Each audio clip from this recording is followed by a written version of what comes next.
आज हम पढ़ेंगे जियो स्टेशनरी ऑर्बिट्स के बारे में।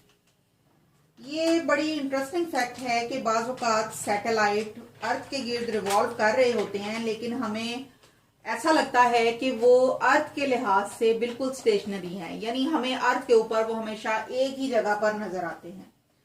यहाँ जो जियो स्टेशनरी ऑर्बिट्स का वर्ड यूज हो रहा है, यहाँ पर जियो का मतलब होता है अर्थ और स्टेशनरी का मतलब है एट रेस्ट।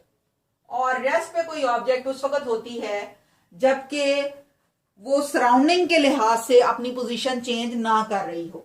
यानी अर्थ के लिहाज से अगर ये सैटेलाइट अपनी पोजीशन को चेंज ना करें तो हम उन्हें कहेंगे जियो स्टेशनरी। और जिन ऑर्बिट्स के अंदर ये सैटेलाइट्स रिवॉल्व करेंगे उनको हम कहेंगे जियो स्टेशनरी ऑर्बिट्स।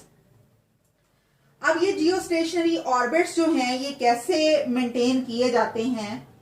असल में हम ऑर्बिटल मोशन ऑफ सैटेलाइट को सिंक्रोनाइज कर देते हैं with the rotation of the earth. यानी हम ऑर्बिटल मोशन ऑफ सैटेलाइट को सिंक्रोनाइज करेंगे अर्थ की स्पिन मोशन के साथ। यानी अर्थ स्पिन मोशन में एक चक्कर कंप्लीट करने में जितना टाइम लेगी उतना ही टाइम ये सैटेलाइट अपनी एक ऑर्बिटल रोटेशन को कंप्लीट करने में लेगा। यानी हमारे पास ये अर्थ है, ये कर रही है स्पिन मोशन, और ये सैटेलाइट है जो उसके गिर्द ऑर्बिटल मोशन परफॉर्म कर रहा है। अब अर्थ की स्पिन मोशन जो होती है ये आपको पता है कि एक डे में कंप्लीट होती है, यानी 24 आवर्स में अर्थ अपने एक्सेस के गिर्द एक रोटेशन को कंप्लीट करता है। और ये सैटेलाइट एक दिन के अंदर अपनी ऑर्बिटल मोशन को कंप्लीट करता है, यानी एक चक्कर लगाता है अर्थ के अराउंड।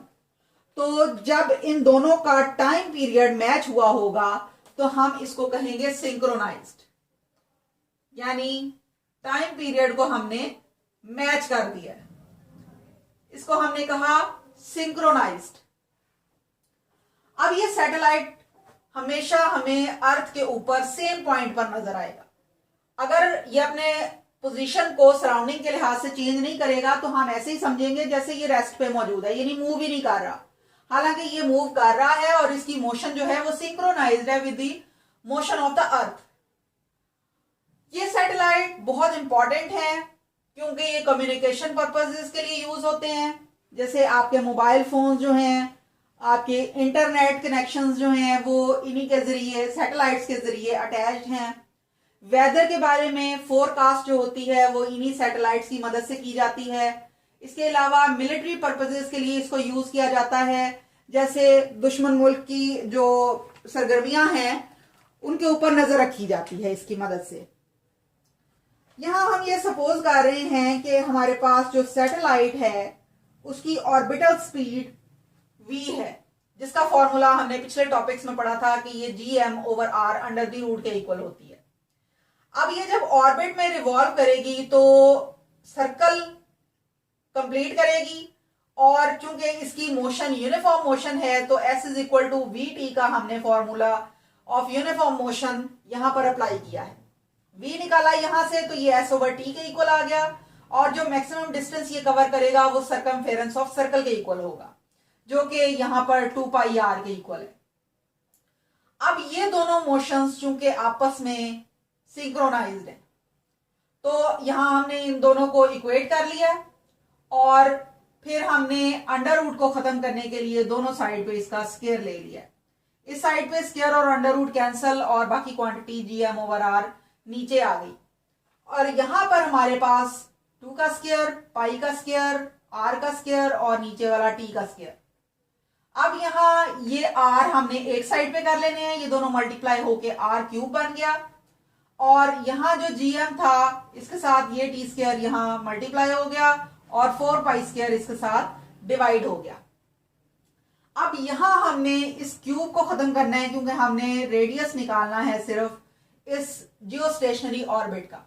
तो हमने दोनों साइड पे 1/3 पावर इसकी ले ली, तो ये 3 पावर और ये 1/3 आपस में कैंसिल, और बाकी बचा हमारे पास सिर्फ r, और इधर हमारे पास gmt² / 4π² रेज़ टू पावर 1/3 है। अब g की वैल्यू कांस्टेंट है।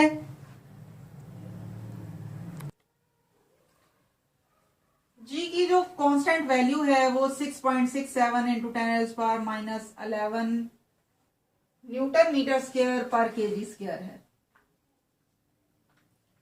m की value mass of the earth is also constant 6 into 10⁻24 KGs इसकी वैल्यू है। t जो है ये हमने कहा ये 1 डे है।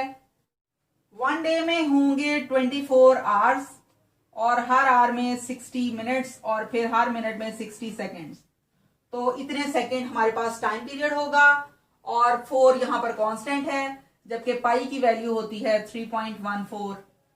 यहां पर अगर आप सारी वैल्यूज लगाकर रेज़ टू पावर 1/3 लेंगे तो आपके पास आंसर ये वाला आ जाएगा 4.23 इंटू 10⁻⁴ किलोमीटर्स।